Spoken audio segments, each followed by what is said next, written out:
pasanin ang binabalikat ng mga mamamayan, mga Pilipinong nabubuhay na kahit wala na halos pa para lang yung chat sa charter change. Siyempre, yung sa pribado at nasusunod.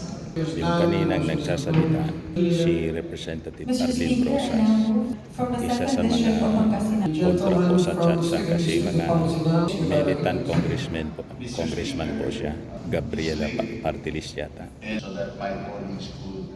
Right now si Congressman Kuwangko po nagsasalita. Mr. Speaker, esteemed colleagues, ladies and gentlemen, I rise today on a matter of personal and collective privilege.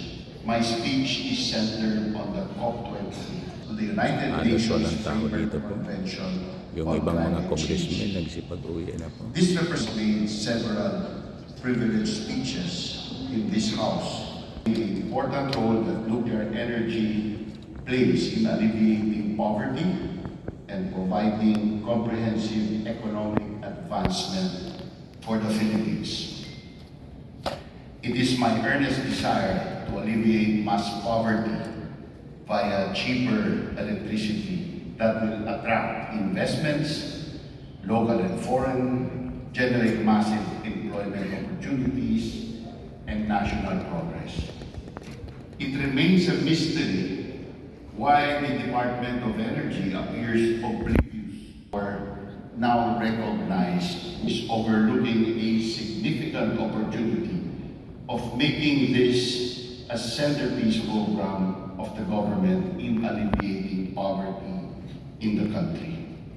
The COP28, or the 28th Conference of the Parties to the United Nations Framework Convention on Climate Change, was held in Dubai, the UAE, last December 2023. You can see the photo there in the back, and you can read the caption on the stage, which calls for a tripling of nuclear power in the world. It was the first COP where major countries around the world, maybe I should state the countries, there was Sweden, the United Kingdom, France, USA, Korea, and the UAE, supported by, at that time, 18 other countries for a total of 22 countries. Now there are already 25 countries supporting these declarations. Major countries around the world officially recognize nuclear as an essential tool in addressing global warming and climate change. Number one, by declaring that the catchphrase net zero by 2050 is impossible without at least some, defined as approximately one-third, nuclear.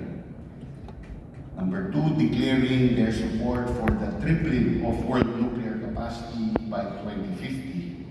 And three, to achieve this, a third declaration for nuclear, amounting to around 9.3 trillion US dollars available for nuclear new build.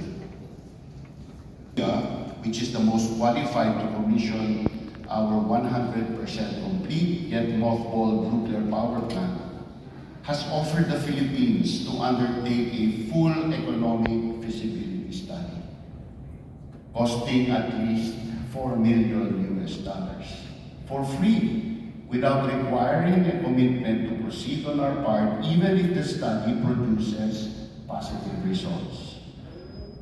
If such an economic feasibility study is being on the grounds that it is being done by a vendor, then the counter-argument is that it can be vetted by independent nuclear consultants, of which there are several. We, the Philippines, would ask the assistance of the U.S. government to also provide these studies for free, funded by either the United States Agency for International Development, USAID, or the United States International Development Finance Corporation, USIDFC, or other appropriate U.S. government entities, given that the ATIRA law prohibitions on local funding. It boggles the mind that the study, which majority of the Nuclear Energy Program Interagency Committee, the NEPIA, agree should be done, has been gathering dust at the desk of those who are in charge at the DOE for close to 6 months now. So much so that the risk of losing Korean funding authority for this is real and imminent. And definitively, the economic feasibility of our very own fully and very well built Philippine nuclear power plant number 1. May I reiterate to this chamber that the only reason that will justify nuclear power in the Philippines is that it can give vastly cheaper electricity and save us billions of US dollars annually in foreign exchange during operations.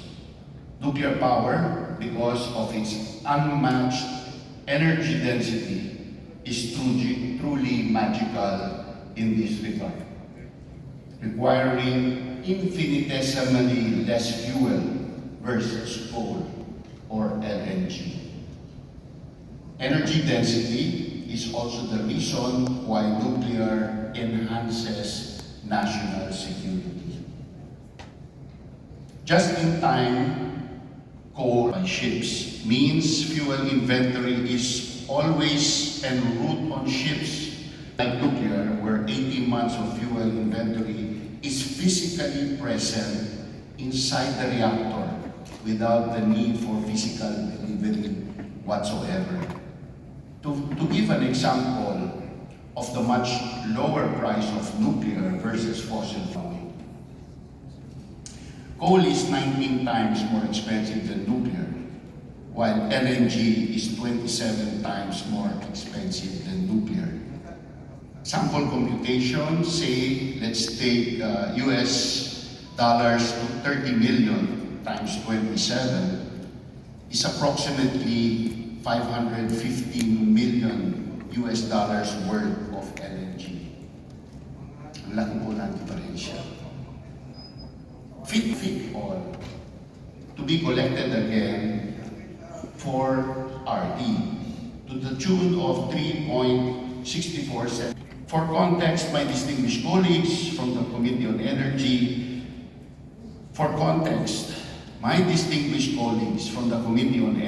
were balking at the 1 centavo per kilowatt hour request to fund the fill-out of centavos per kilowatt hour for RE. Who is complaining? Are we complaining in this office chamber? For generating companies and thus work for the national this month. So yan po mga kababayan yung ating short video coverage dito sa Congress ng session po tungkol sa proposed charter change, preliminary discussion po sa opening up ng investments, yung economic restrictions po.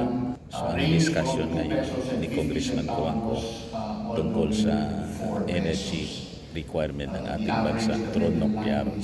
Yun lang po ang ating short video. Ako po si Dante Maravillas. Bye-bye po.